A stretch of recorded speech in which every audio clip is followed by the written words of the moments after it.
ma'am, of course, unang-una sa lahat po, ang pinaka-message natin na we are commemorating the Rizal Day today is ipaalala sa ating mga kababayan ang mga sakripisyo na nagawa ng ating national hero, which is si Jose Rizal. And sa panahon ngayon, kailangan natin, hindi naman siguro kailangan na magpakamatay tayo for sa ating bansa, but then in our own simple ways, like as a law-abiding citizen, being concerned sa ating bayan, sa ating syudad mismo dito sa Coronadal, ay maipapakita natin ang ating pagiging isang bayani sa ating sari-sariling kakayahan po, ma'am. And as Chief of Police po ng Coronadal, of course, yun yung panawagan natin sa bawat Coronadalenyo na maging responsable na mamamayan sa pamamagitan po ng active participation sa lahat-lahat po ng ginagawa natin, like as a law-abiding citizen, sa pagre-report po ng mga insidente at pakialam sa ating mga ibang kababayan. So to promote general public or general welfare po ng bawat isa. And of course, pag ganun ang ating pag-iisip, for sure, kasama na rin po dyan ang public safety and security ng ating lungsod po, ma'am.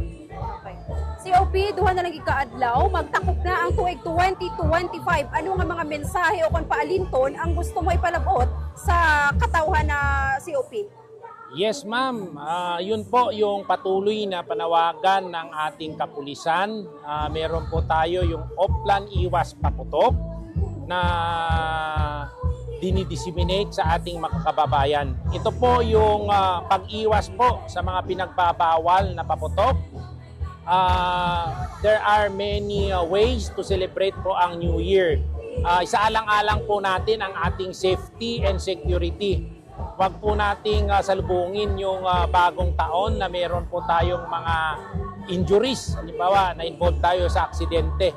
O the worst is makukulong tayo. So let us abide by the law at i-celebrate natin yung bagong taon ng matiwasay.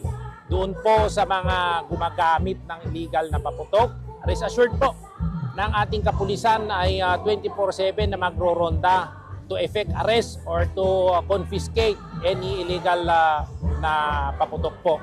Doon po sa mga motorsiklo na sinasadyang gagawing open pipe para pangpaingay, siguraduhin po din natin ng ating kapulisan nandiyan po para sila ihulihin kung nag-violate sila. If ever they really want to celebrate New Year sa ganung pamamaraan, dapat i-consider nila. Doon lang sila sa kanilang mga bahay para hindi sila makaistorbo ng general public po. So yan po, and Merry Christmas po sa ating lahat. Sana'y maging mapayapa at tahimik ang ating bagong taon po, ma'am. COP, madamay kang salamat kag maing aga sa imo.